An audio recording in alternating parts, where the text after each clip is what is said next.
नमस्कार सभी को, मैं मत्तू केवट। मैं आज आपको इस वीडियो के माध्यम से देखिए कक्षा चौथी अंग्रेजी विषय में कहानी है। देखिए the never ending story. The never ending story का हिंदी अनुवाद देखिए किस तरह से होगा, कभी न खत्म होने वाली कहानी। तो आइए इस वीडियो के माध्यम से हम इस कहानी का वाचन करते हैं कि कभी न खत्म होने वाली कहानी कौन सी है। इसका वाचन देखिए।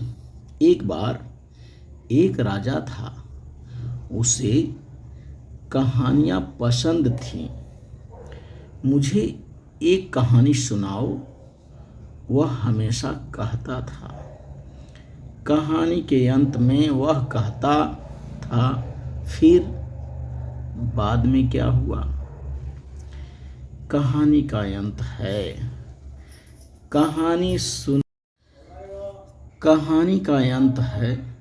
कहानी सुनाने वाला कहता था, कुछ नहीं, यह जिस कहानी का अंत ना हो ऐसी कहानी सुनाओ।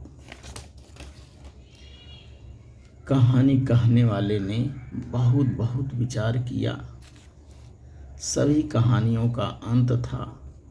वह कभी ना समाप्त होने वाली कहानी नहीं सोच सका। बाद में उसके मन में एक अच्छी कल्पना पैदा हुई। उसने एक नई कहानी कहनी शुरू की। एक बार एक राजा था। वह एक बड़े महल में रहता था।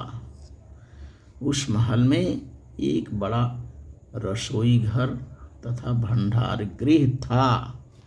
उस भंडार गृह में अनाज के बड़े ढेर थे। भंडार गृह की दीवार में एक छेद था। एक गौरैया ने उस छेद को देखा और वह बड़ी तेजी से उड़कर भंडार गृह में आ गई। बाद में उसने वहाँ से एक दाना लिया और उड़ गई। बाद में क्या हुआ? राजा ने पूछा।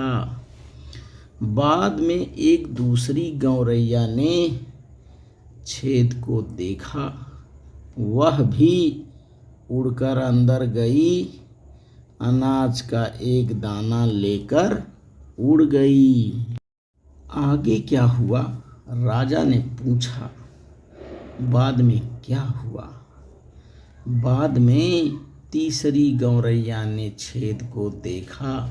वह भी उड़कर भीतर गई, अनाज का एक दाना उठाया तथा उड़कर चली गई।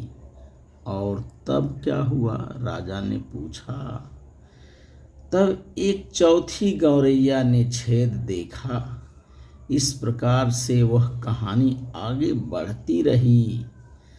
अब भी वह कहानी सुनाने वाला राजा को दाने और गौरैया की कहानी सुना रहा है। यदि तुमको मुझ पर विश्वास नहीं है तो तुम वहाँ जाओ और तुम स्वयं देखो। तो इस तरह से कहानी कहने वाले ने एक अनोखी कहानी बनाया कि राजा के राजमहल में भंडार गृह में एक छेद है और उसमें गौरैया चिड़िया जा रही है, दाना लेके उड़ रही है। इस तरह से गिनती के आधार पर उसने कहानी बनाया जो कभी ना खत्म होने वाली कहानी थी कि जो चिड़िया आती रहेंगी, उड़कर जाती रहेंगी और दाना चुनकर जाती रहेंगी। तो इस तरह से कहानी कहने वाले ने राजा को द नेवर एंडिंग स्टोरी अर्थात कभी ना खत्म होने वाली कहानी को इस तरह से सुनाया। तो इस वीडियो के माध्यम से आप इसका वाचन करिए, लेखन करिए, श्रवण करिए। धन्यवाद सभी को। Thank you, all of you.